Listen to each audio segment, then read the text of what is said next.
Imagine waking up, checking your phone and seeing XRP sprinting past $20 before you've even had your coffee. It sounds absurd, right? Well, stick with me because that impossible headline might not just be science fiction for all too long. And so picture this, right? It's barely sunrise. I'm kind of making the world's kind of sloppiest pour over, and well, the price tracker on my phone is kind of taunting me.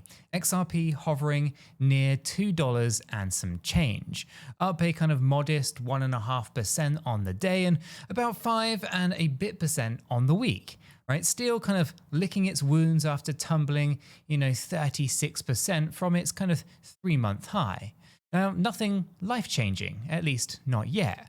But the chatter on the kind of the crypto Twitter is louder than my kettle. Right, something big, maybe seismic, is brewing. And if the rumblings are right, well, we're talking the kind of move that makes grown hodlers squeal, right? Now, I want you kind of holding that thought, because by the end of this video, you'll kind of know exactly why some very smart, very connected people think that we're actually standing in the eye of the perfect XRP hurricane. Now, I'm not just kind of passing along random moon boy hopium here. Right, earlier this week, I kind of tuned into a live stream between two absolute fixtures in the community. Right now, most of you kind of know one of them as Abs from the Good Morning Crypto Show and Bradley from the Digital kind of Perspectives feed.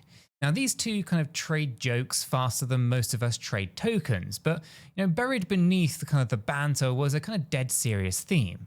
Exchange traded funds. Yep, those kind of shiny Wall Street wrappers that let your grandma buy exposure to crypto without ever touching a wallet.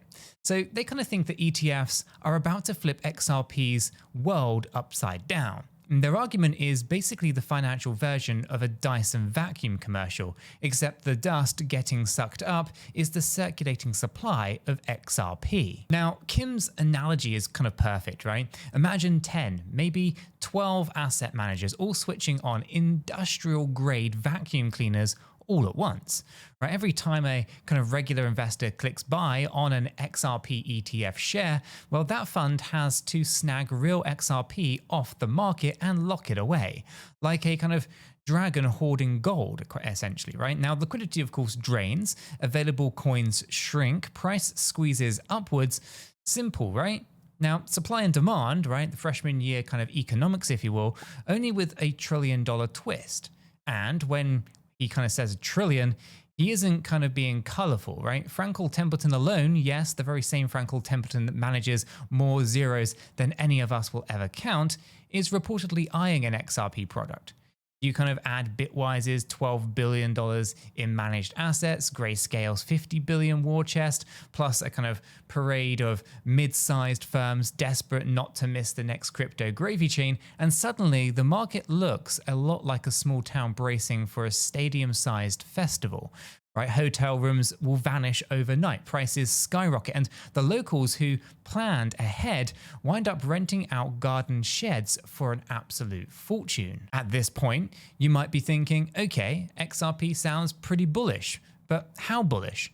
And let's crunch a couple of numbers then. Nothing that's, traumatize your kind of high school algebra scars, I promise. But, a report last year in the Crypto Basic played with a scenario, assuming incoming ETF flows of, $500 million per day. Now, according to their math, that alone, could yank the price north of $23.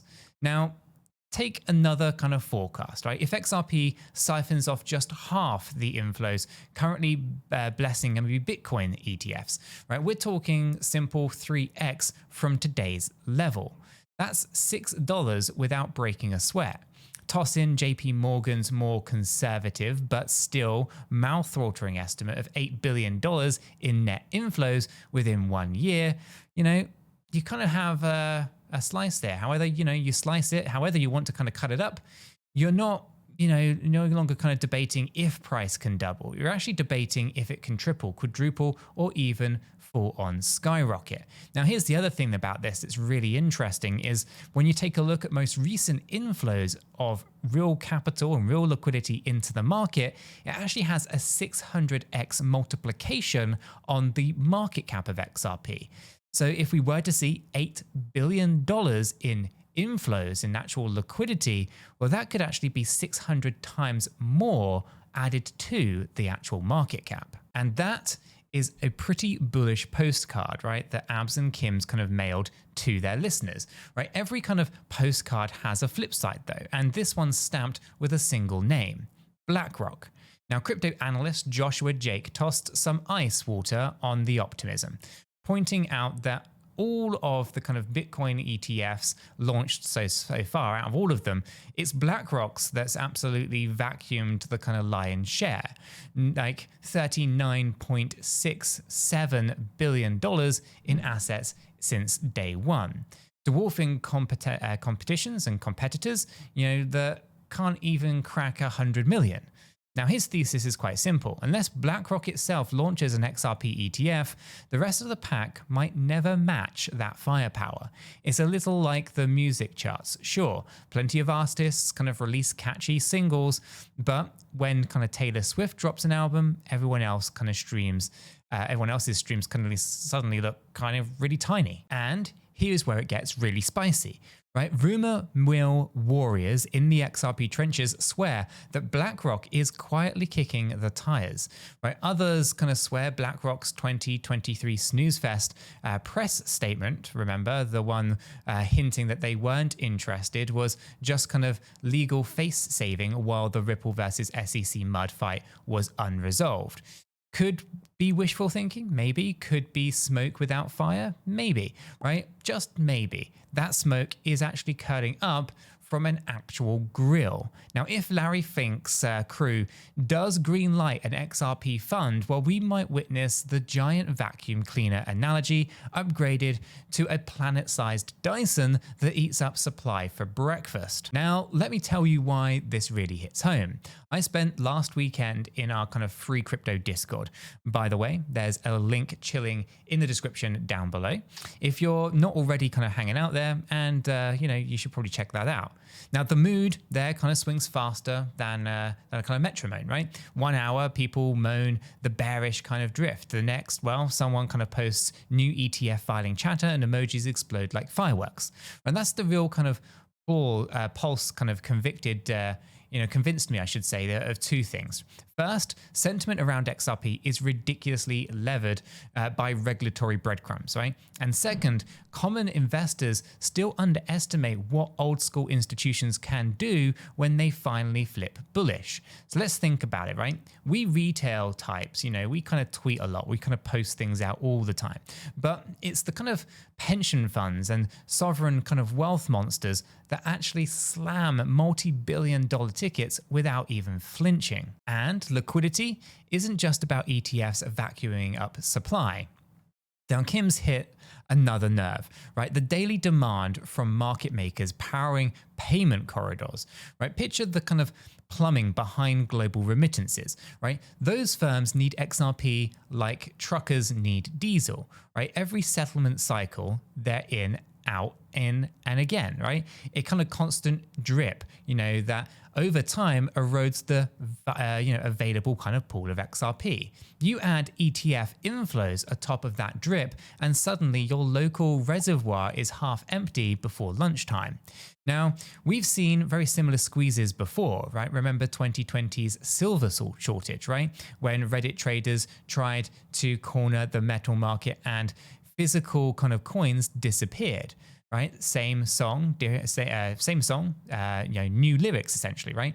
But this time the musicians are institutional giants. And still, right, I can't ignore the challenge, right? Regulatory green lights are going to be fickle, right? One agency kind of foot drag and one kind of surprise policy twist. And well, those asset manager filings sit in digital limbo longer than a Netflix show stuck in the upcoming purgatory. Plus, there's headline risk here, right? If Ripple loses another kind of courtroom battle, or even if kind of gets bogged down in appeals, right, the perfect storm could fizzle like thunder with zero rain, right? Now, Abs joked that crypto regulation moves slower than a kind of sloth in, in the outback. And of course, while we all laugh at this, right, the truth kind of stings a little bit, right? Markets hate uncertainty more than they actually hate bad news. And so let's zoom out for a second, right? Crypto.com's CEO, Chris, believes $8 billion in the first year of ETF inflows is actually very realistic.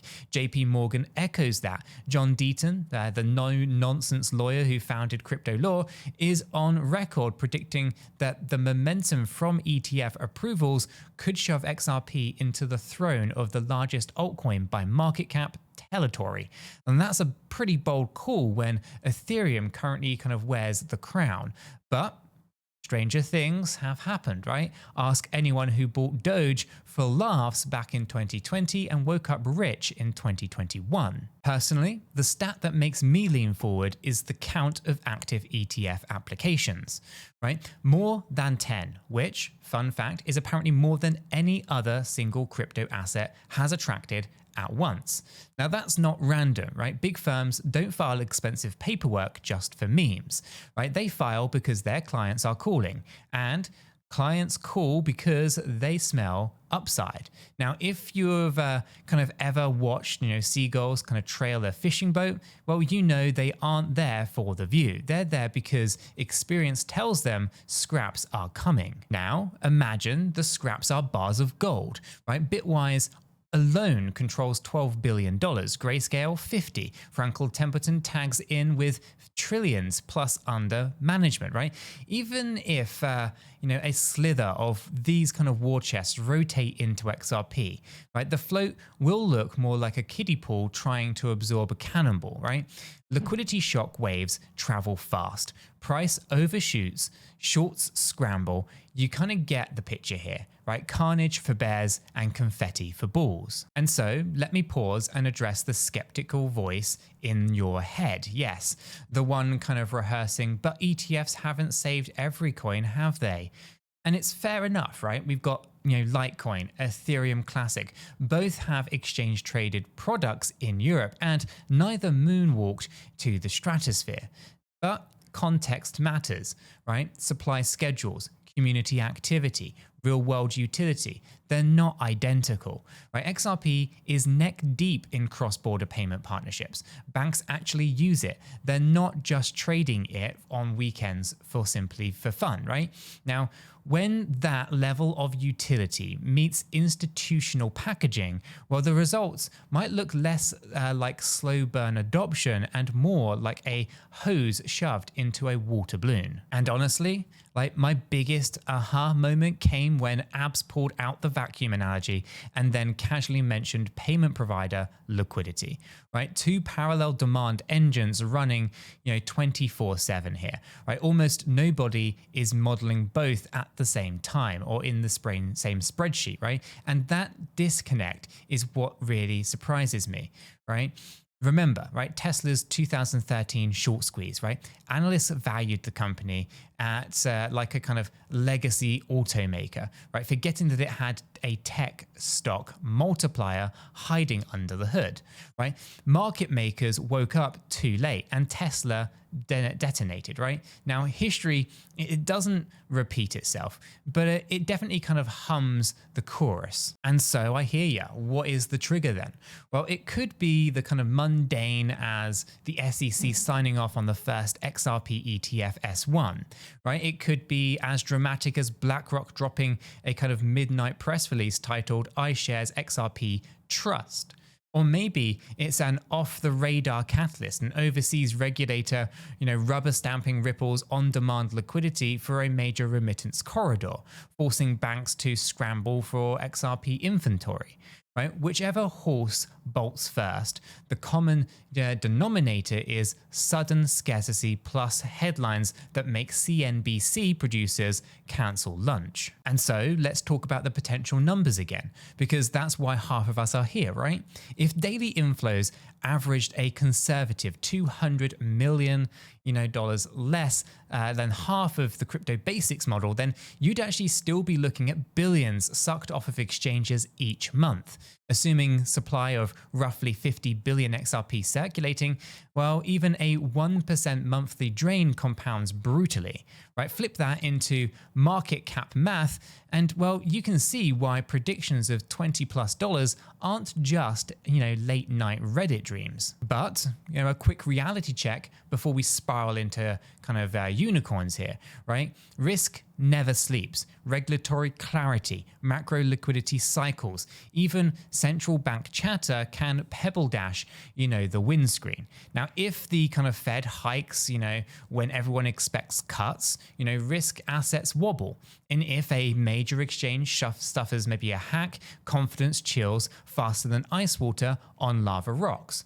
But risk is the ticket price for potential reward, right? The question isn't, is XRP guaranteed to moon? The question is, are the kind of odds now skewed enough to justify some skin in the game? And here is how I'm playing it. First, I keep a core bag packed, unleveraged, untouched by FOMO. Second, I stay laser locked on ETF filing deadlines, right? The SEC's comment periods, extension notices, whispers from anonymous lawyers. And then third, right, I hang out in the Discord, and like I mentioned earlier, a collective eyes catch news faster than a single feed, right? And maybe you're kind of a chart wizard. Maybe you prefer the fundamentals. Maybe you just like the memes. Either way, right, there's an invite link waiting for you in the description down below. All right, bring coffee, of course, bring questions, and bring your own vacuum jokes. Now, you might be wondering why community vibes matter if institutions will decide the big flows. Well, it's quite simple, right? Narratives ignite institutions, right? No fund manager pitches a product without sensing kind of grassroots energy, right? Now, we retail voices shout in unison, right? They hear an anthem, right? And they monetize our excitement into something Wall Street sized. It's kind of like a feedback loop, and right now the volume knob on XRP chatter is cranking clockwise. Now we're near the top of this roller coaster's first hill. Now you can hear the clank, clank, clank as chains haul us upwards, right? Whether the drop is a gentle slope or a stomach flipping plunge into $20 dollars kind of depends on the filings here, the regulators, and one kind of major corp starting with a B and ending with a rock, right? But of course the wind is picking up, and even the doubters have started kind of checking seatbelts. And if it feels like I'm hyping, rewind the tape. Today's price is just a touch above $2, right? And that is ground floor in comparison to any kind of double-digit fantasy. Yet, enthusiasm isn't blind. It's built on specific levers, right? ETF inflows, payment provider liquidity, asset manager muscle, right? These aren't magic beans at the end of the day. They're documented realities, waiting for a green light.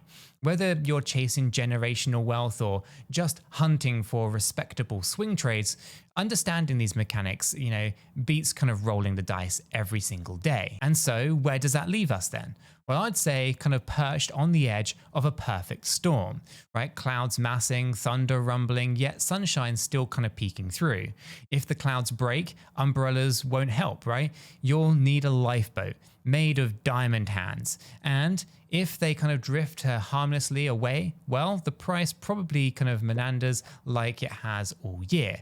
And we live to chase the next catalyst. Either path, information is going to be your umbrella and your sail.